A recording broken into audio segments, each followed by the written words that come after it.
Tonight at 9, inauguration incoming, new security updates, how D.C. will be impacted, and what people need to know as the transfer of power moves indoors.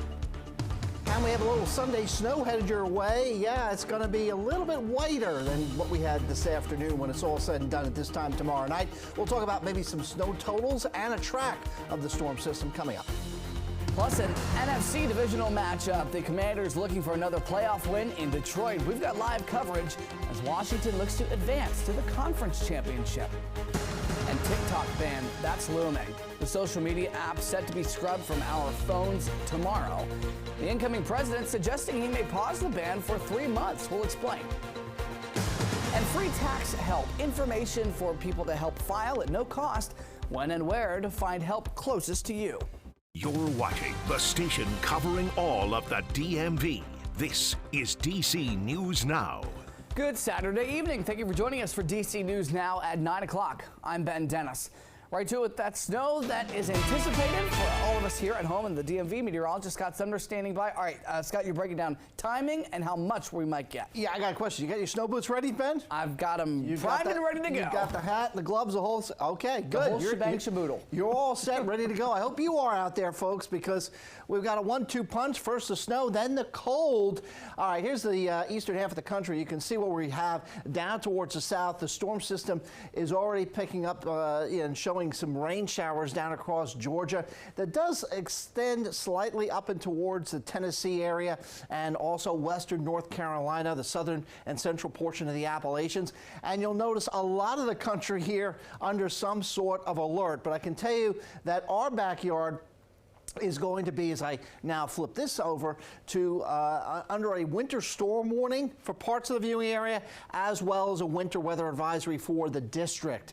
So the district is not under the winter storm warning, it's just outside of that area. A little closer examination shows you that quite nicely here. So basically from Kaiser to Martinsburg to Hagerstown to Westminster, Frederick, these are the areas here, mainly Maryland, but also the eastern panhandle of West Virginia and even parts of northern Virginia as well under this warning. And this will run from 7 a.m. to 7 p.m. We'll talk more about this in depth and give you a breakdown of snow totals coming up. Ben? All right, Scott, see you in just a bit. An update from the National Park Service tonight. A portion of northbound lanes on the GW Parkway will be closed tomorrow because of the expected snow. Starting at 6 a.m., the parkway's northern lanes will close from 495 to Spout Run. No timetable when that road will reopen. All right, of course, tonight is marking the biggest game of the season for the Washington Commanders. Our Alex Flum is joining us from a packed watch party at Sports and Social in North Bethesda tonight. Alex, what are the vibes right now? I hear we're doing somewhat okay in this matchup. Somewhat okay, I think, is an understatement right now. I mean, we're in the second quarter of the divisional playoffs. The Commanders beating the top seed Lions 10-7. Fans here fired up about that. We're going to check in with a few fans right now. Jared here has been watching all night. We're in the lead here. How you feeling? Look, nobody expected us to be where we are. It was projected at the beginning of the season we were supposed to get no more than 6 wins. Here we are with 12, 13 if you include last week. I'm just happy to be where we are. And if we win this game, you best believe I'm going to be doing backflips off the wall. Well, hopefully we'll be here seeing you do that tonight. Do you think they're going to win? We're about 11 minutes till halftime, 3-point lead. I'll say this. If we control the time of possession, which is what we should do with this Lions offense, I think that gives us our best shot of winning this game. We'll see what happens. Commanders in front 10-7. Thank you, Jared. Enjoy the rest of the game here. We'll probably check in with you later for those backflips. Let's take a quick look around the room while we have some time. Here's people working hard here at Sports and Social Bethesda here at Pike and Rose. But let's look around the room. Commanders fans very excited, very attentive for this game. I mean, they're on the edge of their seats. There's a bit of a quiet confidence tonight.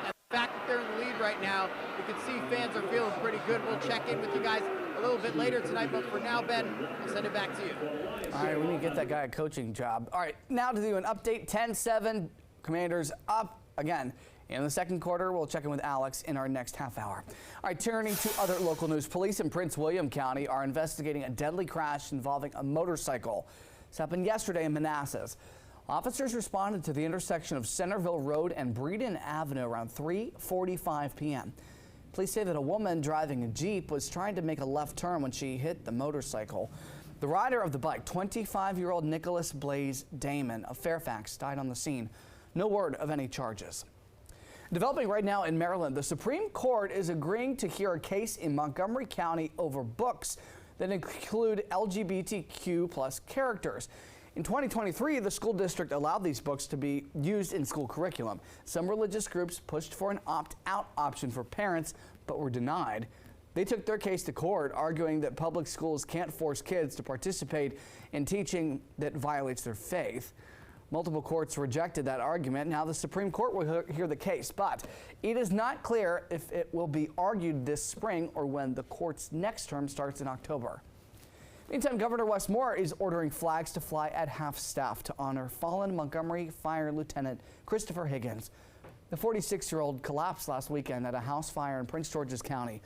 Montgomery County's Fire and Rescue posthumously promoted Higgins to Fire Lieutenant after his passing. Flags will remain lowered until January 24th, next Friday, the day of Higgins' funeral. Well, in the district, police are investigating a deadly shooting in the Congress Heights neighborhood in Southeast. Officials responded to Congress Street near 13th Street around 9:30 this morning. It's there they found a man who was shot, not conscious or breathing, where he later died. Anyone with information is asked to call police. All right, switching gears now, D.C. officials inviting volunteers to give back to the community through their annual MLK Day of Service cleanup. Those who took part spent the morning cleaning garbage, other debris at Pope Branch Park in Southeast. That event, a partnership between Anacostia Riverkeeper and Pope Branch Park Restoration Alliance. You can find a link to support those groups in their efforts to restore the Anacostia River. Go to dcnewsnow.com. Plus, also happening today, taken to the streets of the nation's capital, the People's March, ahead of President-elect Trump's inauguration. Several groups calling for women's access to abortions, rights for transgender people, and combating climate change. Participants talked to us about their message. We have nieces that we want to see a brighter future for them where their health care is intact. It's just important to make sure our voices are heard. I want mainly people who feel like they're alone know that they're not alone and that, there is still hope. According to the People's March website, over 50,000 people came to take part. All right, preparations are continuing for Monday's presidential inauguration of Donald Trump. The ceremony has moved indoors inside of the U.S. Capitol because of what Trump says is the cold weather that's coming. New key updates tonight on how people will watch the ceremony and get around town. Our Dave Laval reports.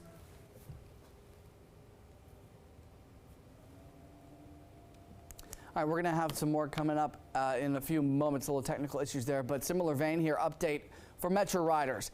From 5 a.m. to midnight on Inauguration Day, red line trains arrive every 5 to 6 minutes, green and yellow rails every 6, and blue and orange silver lines as well every 10 to 12 minutes. Now, several stations will be closed Sunday night at 8 until 5 a.m. Tuesday. They are Archives, Federal Triangle, Mount Vernon Square, and Pentagon. Gallery Place will only be open for train transfers. Plus, roads will be closed starting Sunday morning. Most go into effect around 12 a.m. Monday morning. If you are driving in the area, officials ask you to be careful. There will also be closures near the National Cathedral, where there will be a prayer service.